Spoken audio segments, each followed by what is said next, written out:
Sylvia Cadena of APNIC. What is APNIC and what do you do? APNIC is the Asia Pacific Network Information Center. We allocate IP addresses and ASN numbers so the internet providers around the Asia Pacific region can provide access to the general public. We cover 56 economies in the region, and we provide technical training and capacity building assistance for governments, ISPs, and universities that are connected to the internet. And what challenges does APNIC face in the Pacific?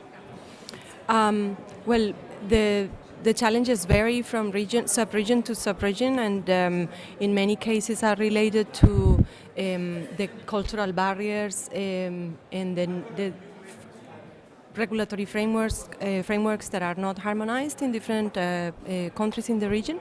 So talking about collaborative spaces in collaboration in actual telecommunications is a bit complicated in the Asia Pacific because a lot of the regulatory frameworks don't match. But part of the work we do is trying to make sure that the decision makers have enough information available for them at the technical level to make the right decisions. And we also provide training to people that are on the field, connecting universities, connecting government departments, connecting mobile operators, connecting internet providers to make sure that they understand what are the constraints and what are the needs for that collaboration to happen and what are the benefits behind it. What is the best way of empowering Pacific Islanders? I believe that the power is in their ideas and the power is in the knowledge they have about their real situation. And I think it's very difficult for people, even for those that are very oriented to help them and thinking that they are doing the right thing, just to impose the solutions.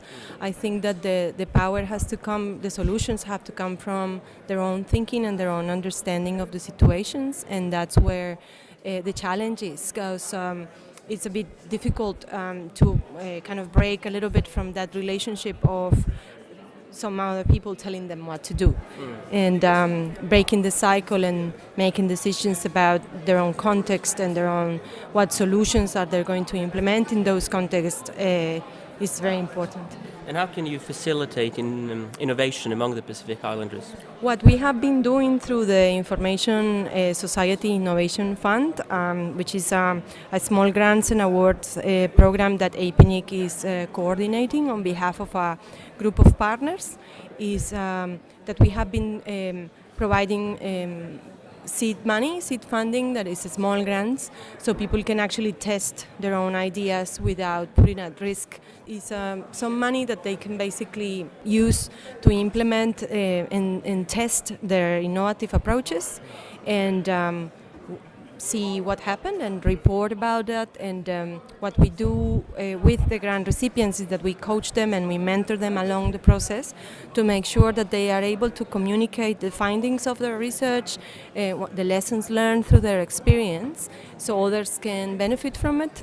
And along the way we have been discovering the needs they have in terms of specific knowledge on, for example, grant proposal writing or budget management or administrative skills, and we have been trying to support them to provide some skills and knowledge that will be useful for them, not only to administer an ISIF grant, but to administer or submit proposals and negotiate proposals with bigger donors that are giving larger amounts of funding, and also to expose them to alternative funding mechanisms that they maybe haven't even considered that and are available for them to implement their projects and their ideas.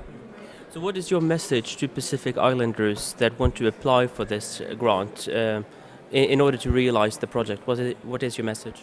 I think that the message is that the call for applications is open until the 9th of August, that the time is now, that you never know what's going to happen next year, so we have money now. You never know if for next year we are going to have the same support and buying from donors and sponsors. So please don't let it to the last minute. Please don't wait for the perfect stars to align, to have everything in order. Sometimes it's just a matter of dive in, jump in the water and send a proposal, and the proposal is basically trust in your own ideas.